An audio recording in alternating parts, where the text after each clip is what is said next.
Okay, so this video is going to walk you through the evaluate section of the assignment. The evaluate section is always graded. It is in your project organizer. So you won't be doing this in your...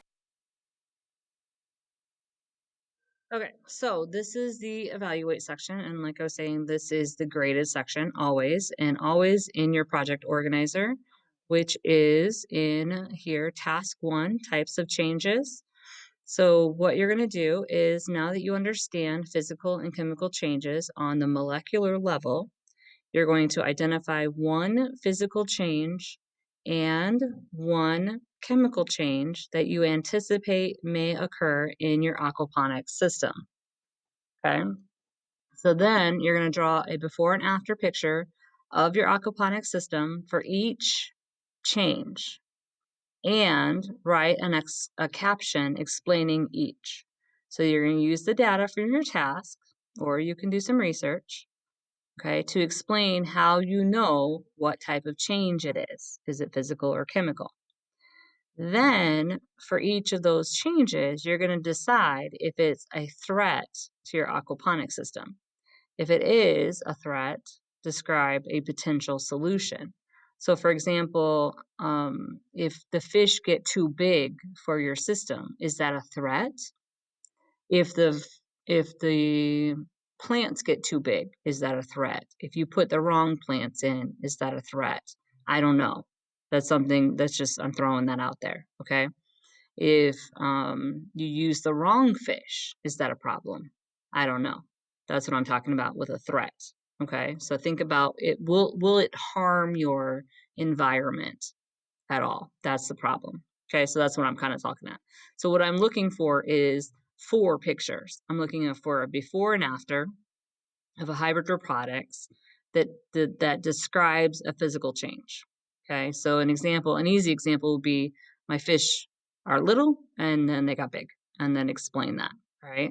A chemical change might be a little bit different, but basically your water is changing from ammonia-based fish poop water to clean, filtered fresh water. Okay, so the molecules are changing throughout the filtering process.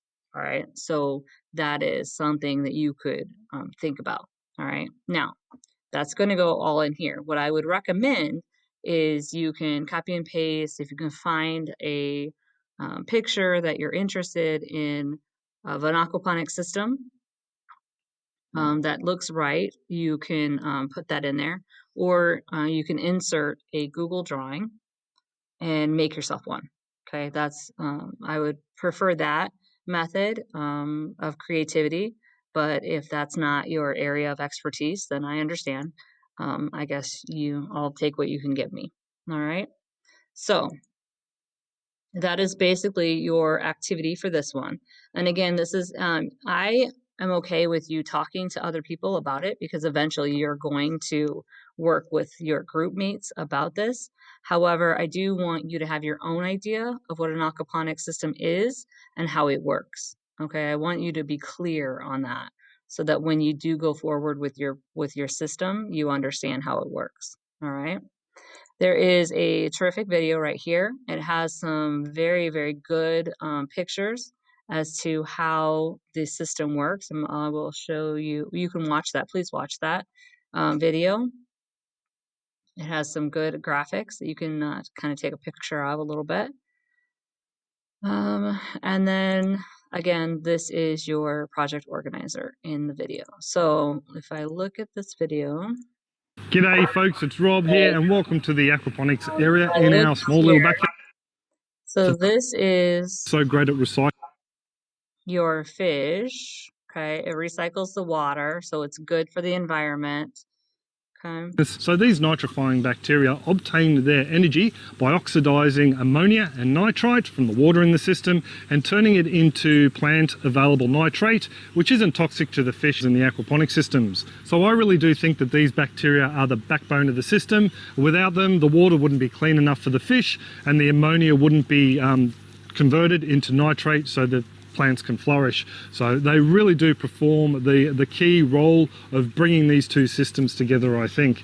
Now, more about those guys in a moment, but for now we'll have a bit of a look at how an aquaponic system works and how the water flows through and gets clean for the fish. Well, to begin with, we need to put some sort of nutrient into the system, and that's where the fish feed comes in. We drop a couple of pellets in, the fish will eat it, they'll assimilate the majority of it into their own growth, and then the rest of it has to be passed through. Now, the majority of the ammonia will be excreted through the respiratory system or the gills of the fish, with a smaller amount of it leaving out the back passage or the cloaca with the solids waste. The ammonia and waste-rich water is taken from the fish tank and delivered into a grow bed. The grow beds are made up of media, and this media provides a home for the nitrifying bacteria to live in. So the ammonia enters, and the first lot of bacteria gets to work on oxidizing it. These bacteria are called nitrosomonas. They will oxidize ammonia into nitrite. From there, the nitrite is oxidized by another genus of bacteria called Nitrobacter, and they turn the nitrite into the plant available nitrate, or NO3. So the nitrate is then taken up by the roots of the plants, where it's used to facilitate their growth, and the clean water is delivered back into the fish tank, ready to be loaded up with more ammonia and solids waste to go through the cycle again and again and again. So when it comes to the aquaponic systems themselves and their design and their layout, there's a whole host of different ways you can configure them. So I'm not going to go into them in this clip here, but I will be looking at them in follow-up clips. So if you'd like to have a look at those clips and learn a little bit more about aquaponics, all you need to do is hit that little subscribe button down there and check the little bell icon when it appears, and you'll be sent a notification whenever I upload an aquaponic clip to this channel. You can come along and say good day and check it out. But for now, I think we'll move on to the pros and cons of having your own aquaponic system in the backyard, or as I see them anyway. So one of the largest reasons that holds people back from starting an aquaponic system, if they've been to a course or visited a shop, is the price of the system itself. They are rather expensive, but you have to keep in mind these tanks, grow beds and filters are all purpose built. But in saying that, if you are quite handy, it is fairly cheap to make your own aquaponic system out of recycled drums, containers, troughs, and the commonly seen caged IBC tanks.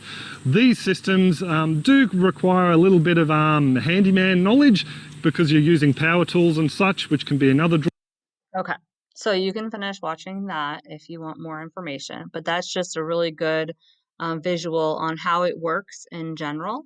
So go ahead and work on that. I'm going to go ahead and chat with you about the reflection. As always, reflection is a not, there's no right or wrong. It's just in your head questions. Think about these are the factors. We're talking about patterns, we're talking about cross-cutting concepts. That's just basically that's what the science, that's what we're doing. Those are our standards that we're working on. We're working on patterns, so macroscopic patterns that are related to the microscopic structure. So we're talking about molecules. Okay, so where did you see examples of patterns in this task? So probably when we're talking about the microscopic structures of the molecules and how they change in the different systems that we're working on, the physical and the chemical change. All right. So if you didn't understand that particular question, that's really where it's going with that. All right. So have a great time and get your work done. Okay. So let's have some good grades, and hopefully that helps. The videos help you get with the understanding.